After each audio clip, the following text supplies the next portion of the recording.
Wilujeng sumping karerencangan sadaya nu nembe gabung ka ieu kanal.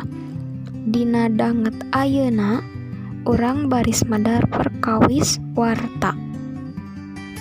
Warta teh katerangan atawa beja atawa tiasa disebut oge informasi ngeunaan hiji hal atawa kajadian nu ditepikeun ka balarea ngaliwatan media massa. Ari nu disebut media massa teh aya dua rupa, nu kahiji media citak, nu kadua media elektronik.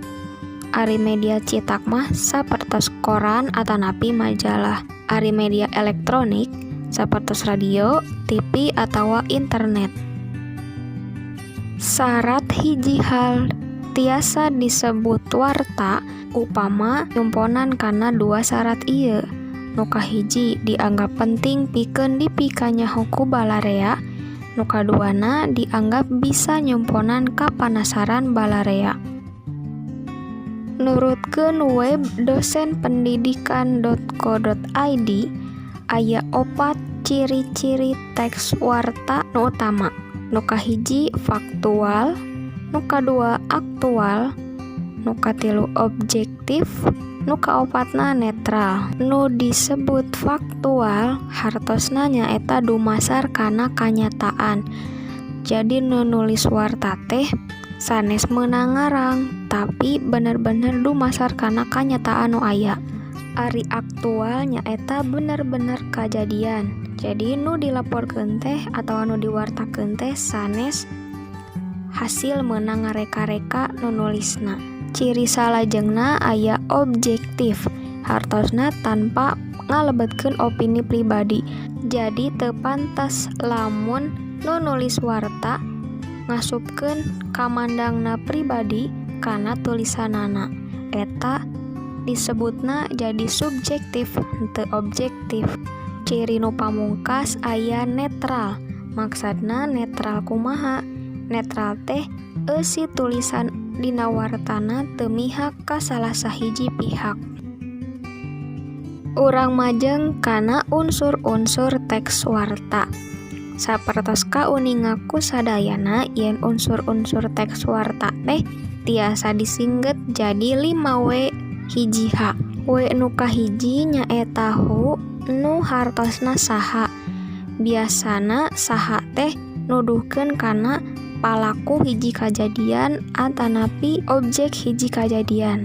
W nu kadua nyaeta what nu hartosna naon. Ieu teh nyokok kana naon-naon nu diwartakeun ku hiji wartawan atawa nu nulis warta. W nu katilu nyaeta why nu hartosna ku naon. Bagian ieu teh nyokok kana sabab-sabab lumangsungna hiji kajadian. W nu kaopat nyaeta where nu hartosna di mana. Ieu teh nuduhkeun kana lokasi lumangsungna hiji kajadian. W nu kalima nyaeta when nu hartosna iraha nuduhkeun kana waktu lumangsungna hiji kajadian. Ari hakna dina unsur teks warta teh nyokok kana kumaha lumangsungna runtuyan kajadian nu diwartakeun dina hiji teks warta. Majeng kana struktur teks warta. Struktur teks warta teh ngawengku dua bagian, nyaeta bagian puhu sareng bagian eusi. Ari bagian puhu ngebrehkeun inti atawa pokok tina sagemblengna teks warta. Puhu teh biasana aya di bagian paragraf awal hiji teks warta. Ari bagian eusi mangrupa wincikan atawa katerangan tina inti warta nu aya dina bagian puhu.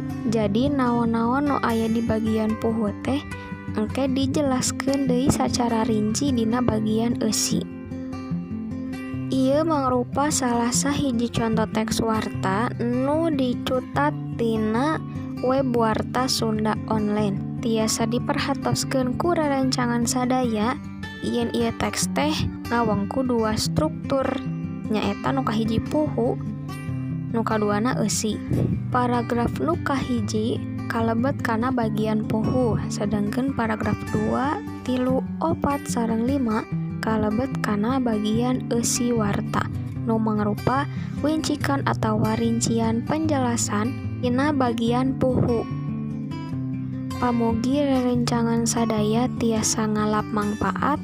Sasieun sabeuneureun tina ieu video manawi aya nu bade ditaroskeun tiasa ngalangkungan kolom komentar atanapi surel.